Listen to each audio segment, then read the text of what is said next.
Circuit बना के RH की हेल्प से हम वोल्टमीटर की रीडिंग्स को कम ज़्यादा करते जाएँगे। उसके अकॉर्डिंग हम आई की वैल्यू अमीटर से लेते जाएँगे और आई और बी की वैल्यू को एक टेबल में लिख करके वहाँ से रेजिस्टेंस आर की वैल्यू को डिटरमाइन करेंगे। तो देखिएगा यहाँ पर एक ऑब्जर्वेशन टेबल आपकी स्क्रीन पर शो हो रही है। ऑब्जर्वेशन टेबल में लीस्ट काउंट वोल्टमीटर का 0.0 वोल्ट और अमीटर का भी है 0.02 एम्पियर। मीन्स एम्पियर मीटर और वोल्ट मीटर के अंदर जो एक डिवीजन की वैल्यू है वो 0.02 को शो करेगी।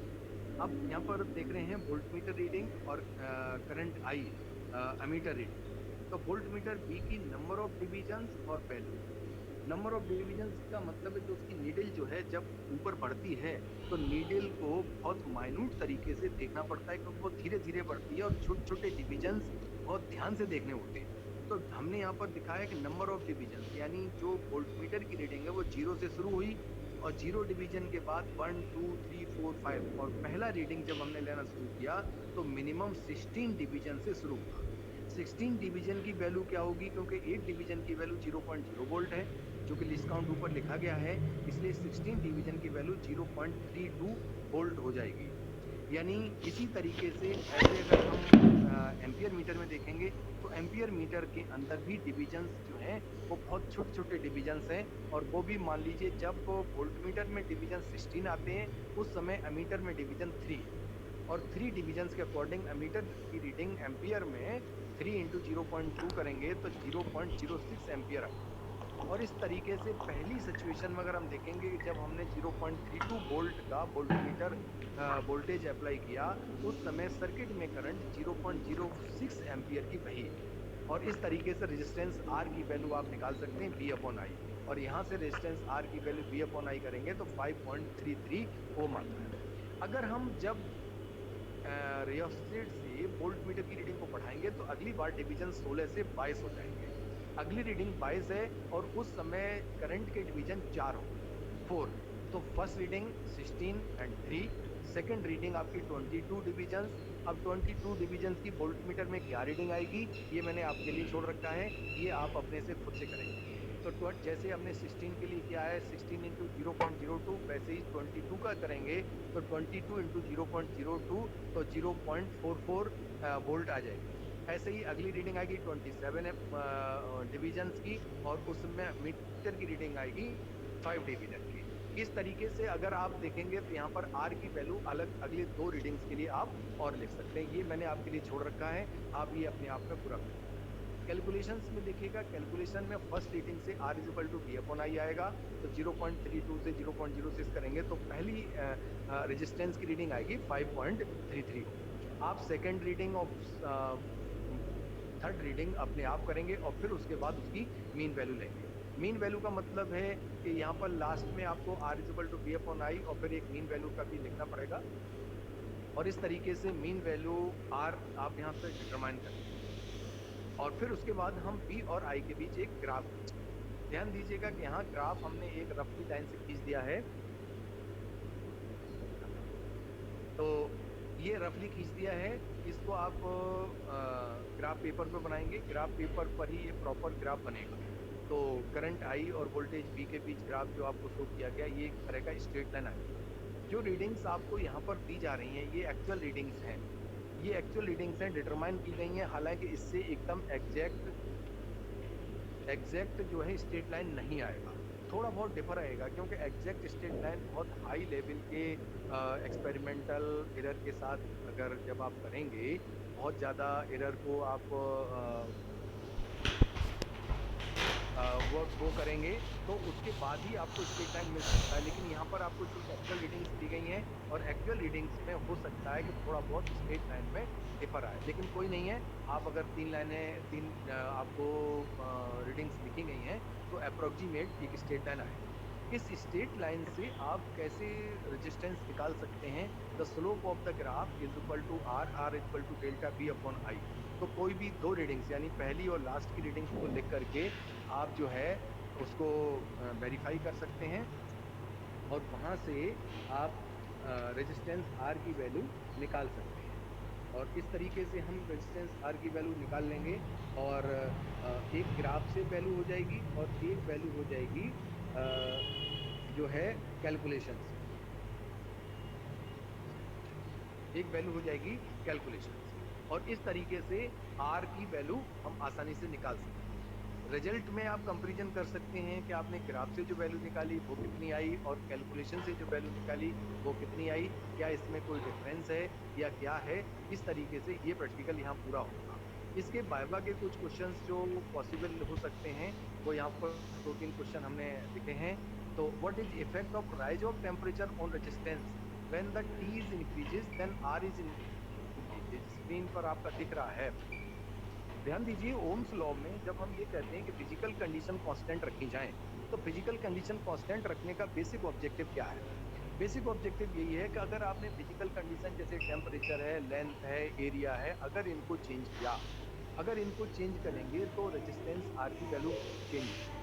जैसे टेम्परेचर चेंज करेंगे, इलेक्ट्रॉन्स का बहुत ज्यादा तेज वाइब्रेशंस होगा, मूवमेंट पैदा होगा, कोलिजन्स ज्यादा होंगे। जब कोलिजन्स ज्यादा होंगे तो इस तरीके से अगर देखें तो उसका जो है रेजिस्टेंस आर बढ़ जाएगा। सो you have to make the all physical conditions constant, because if the physical conditions changes, resistance will change and you will not get a straight line, because by changing the resistance the straight line will definitely become a curved line। तो अगर R एक straight line रखना चाहते हैं और B is directly proportional I का formula अगर use हो रहा है, तो वो तभी पॉसिबल है कि जब हम उसकी फिजिकल कंडीशंस को कांस्टेंट रखें। तो फिलहाल रेजिस्टेंस ऑफ द वायर, तो resistance become an square time. ध्यान दीजिएगा कि जब हम वायर की लेंथ को इंक्रीज करेंगे तो उसका एरिया क्रॉस सेक्शन कम हो जाएगा, और इस तरीके से अगर हम रेजिस्टेंस पे इफेक्ट देखेंगे तो एन स्क्वायर टाइम्स होगा। मतलब कहने का ये है कि अगर हम लेंथ डबल कर देंगे तो रेजिस्टेंस 4 टाइम्स हो जाएगा। ये खास खास बात है। यूनिट ऑफ रेजिस्टिविटी, रेजिस्टिविटी क्या होती है? Resistivity actually property of the material and having the resistance of unit length unit area cross section. तो रेजिस्टेंस की बजाय रेजिस्टिविटी से हम मटेरियल को कंपैरिजन करते हैं कि कौन सा मटेरियल अच्छा है, कौन सा खराब है, क्या है। तो उसका यूनिट जो है वो ओम मीटर होता है या ओम सेंटीमीटर, ये एसआई और सीजीएस यूनिट यूज हुआ है। Resistivity depend on what?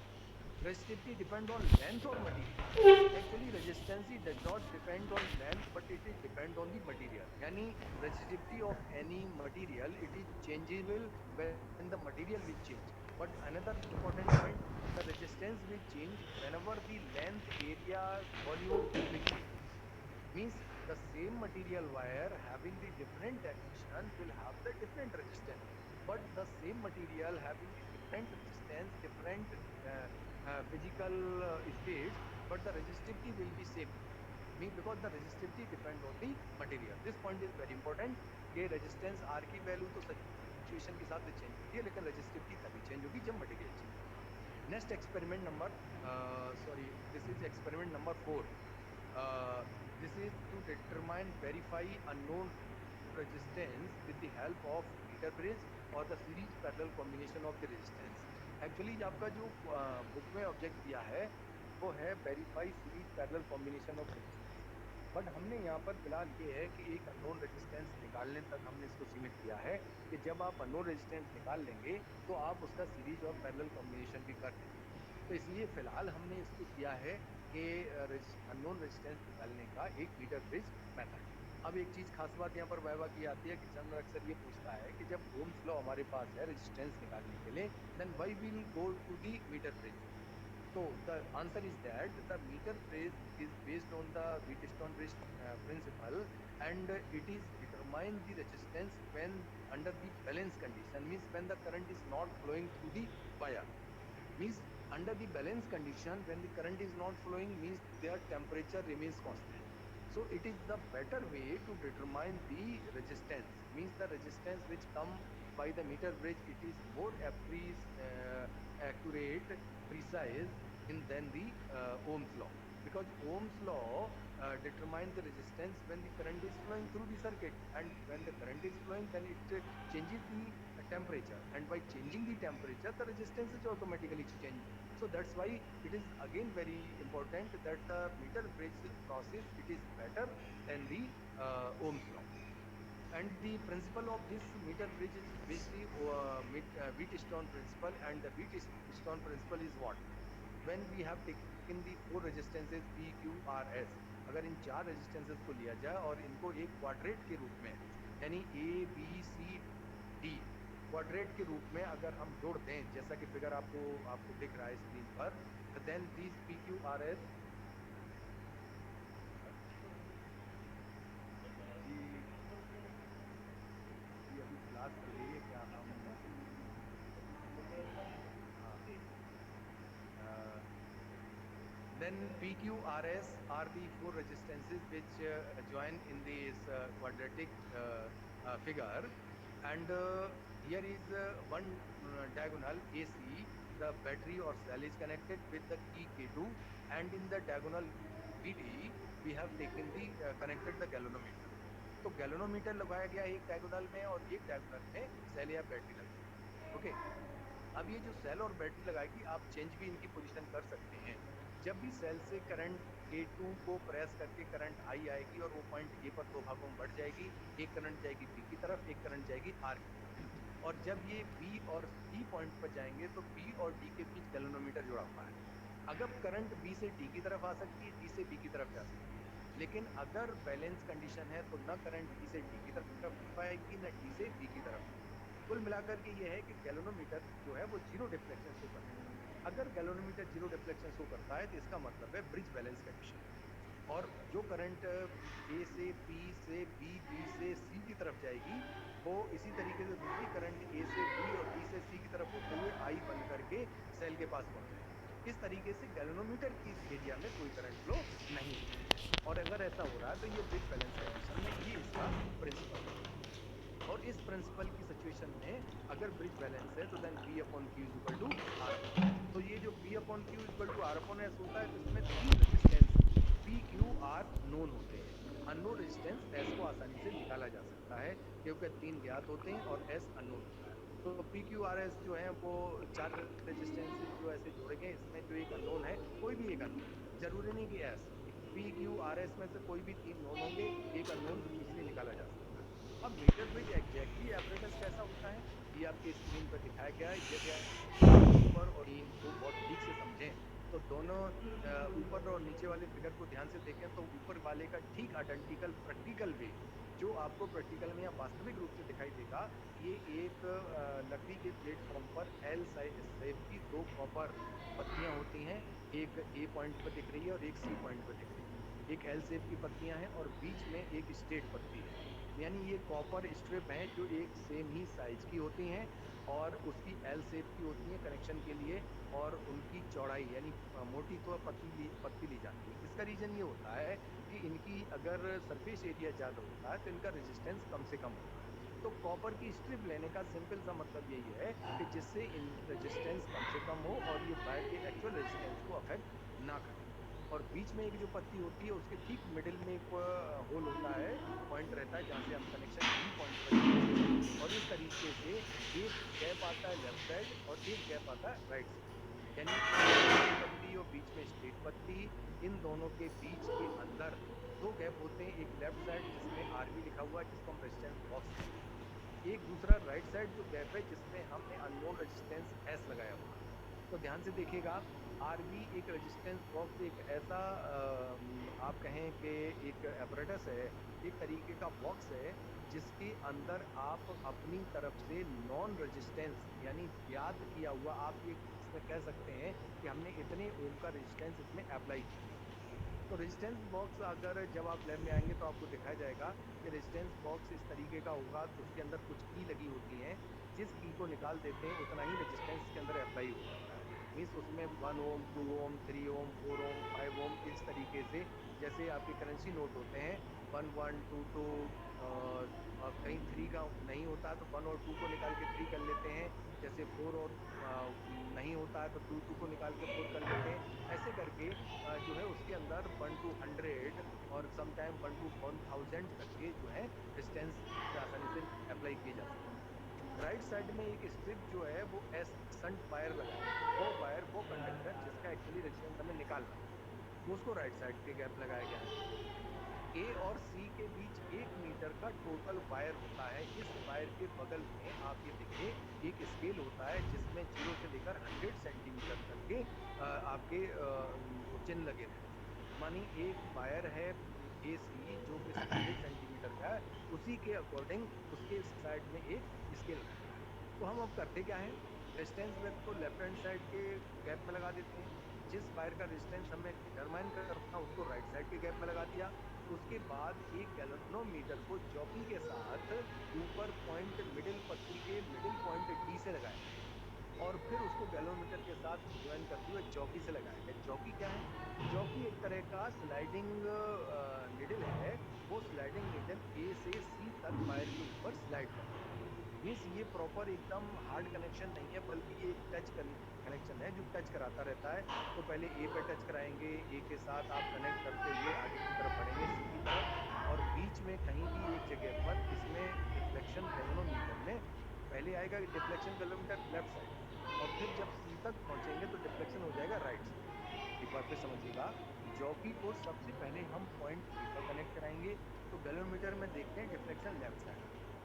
फिर जॉकी को हम सी पर कनेक्ट कराते हैं तो फिर देखते हैं डिफ्लेक्शन राइट साइड आ रहा है। इसका मतलब है ए और सी के बीच कहीं एक ऐसा पॉइंट है जहां पर गैल्वेनोमीटर में कोई डिफ्लेक्शन नहीं आ रही है। तो इस तरीके से हमें वही पॉइंट सर्च करना होता है कि जब गैल्वेनोमीटर का डिफ्लेक्शन 0 शो हो रहा है। और जैसे ही वो जॉकी का पॉइंट बी पर आता है, मान लीजिए जो फिगर में आपको दिखाया कि बी पॉइंट पर मान लीजिए जॉकी लगाई गई, तो उस समय गैल्वेनोमीटर में 0 डिफ्लेक्शन शो हुआ।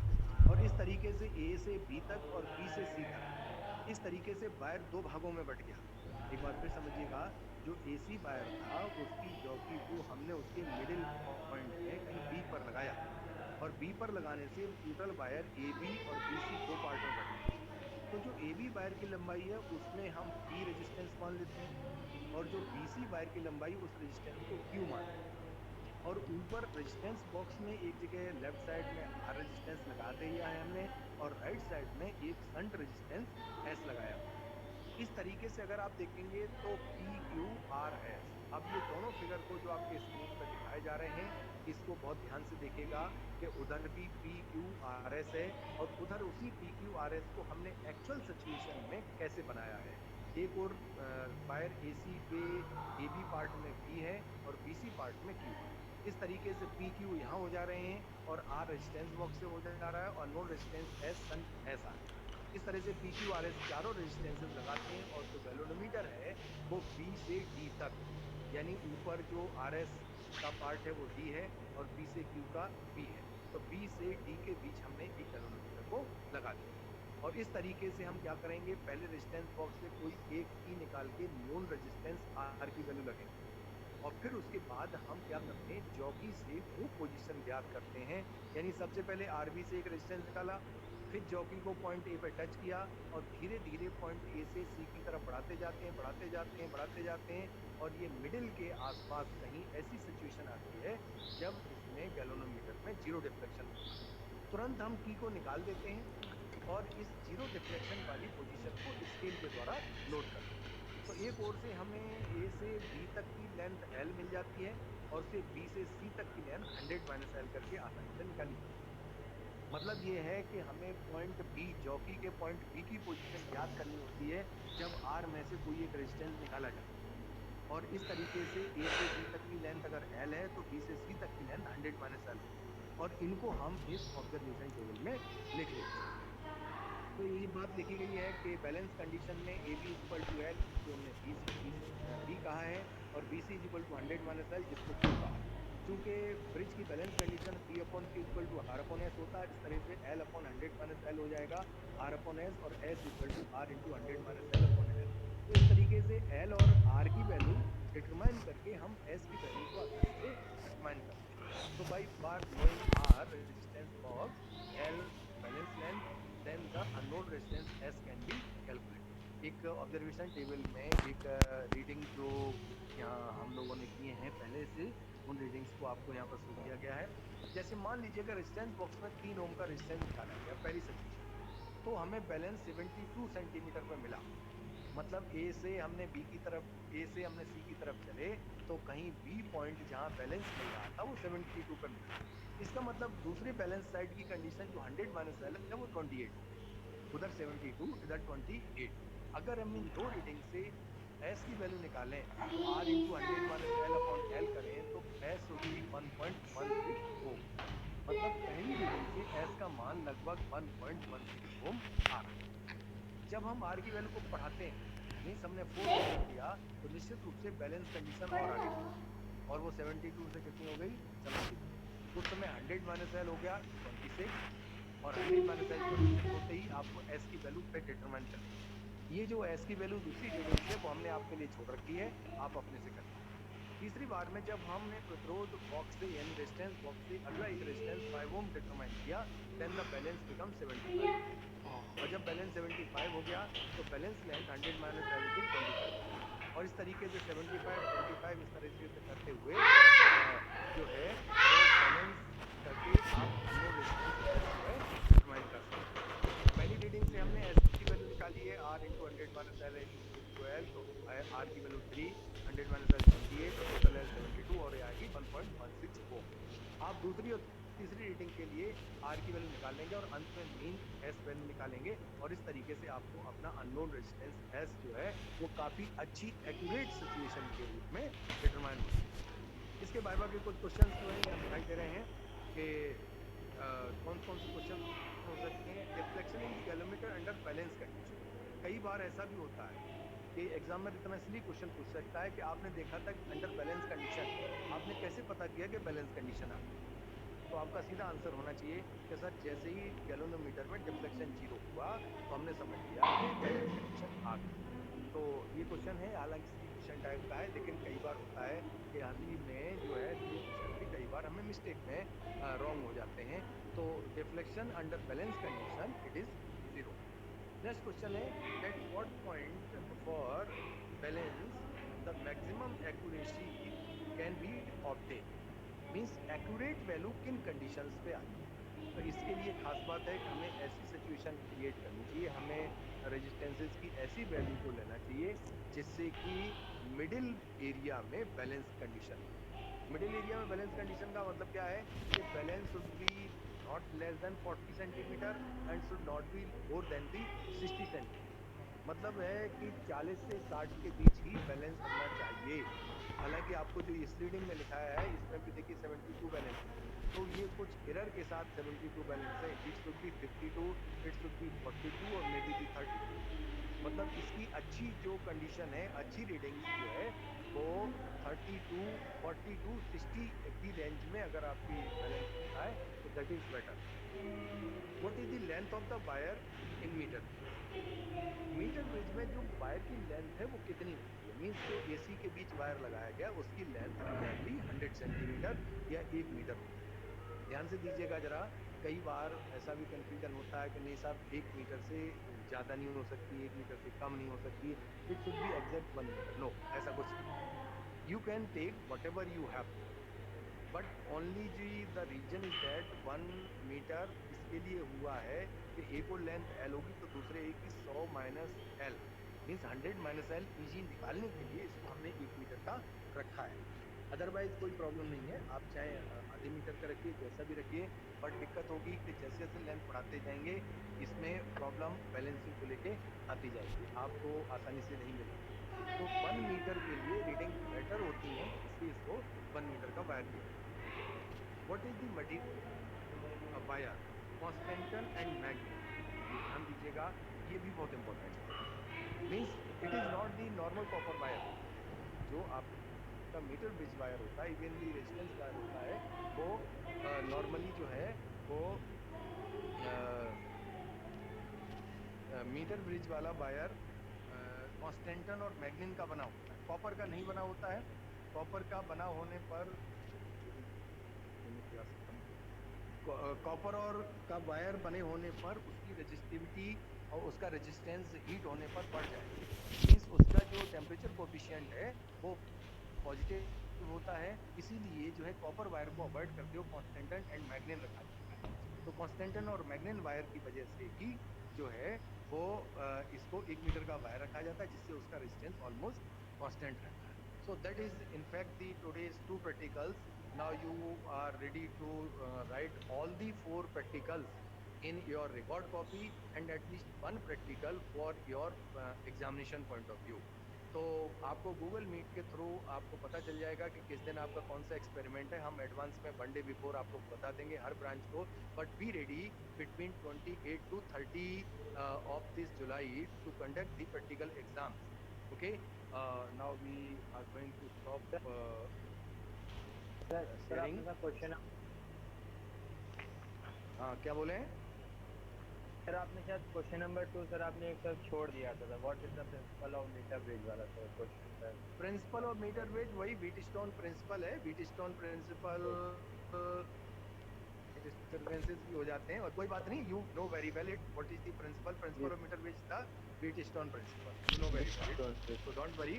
तो ये पूरा आप लोग कर लीजिएगा और इसके साथ ही आज का ये सेशन यहीं खत्म करते हैं। Now from my side the whole of you syllabus has been completed with your theory as well as the practical exams, and best of luck for your coming exams. Okay, we will meet in the Google Meet by for the practical examination between 28 to 30. Okay, bye. Sir Thank you, thank sir. You sir. Sir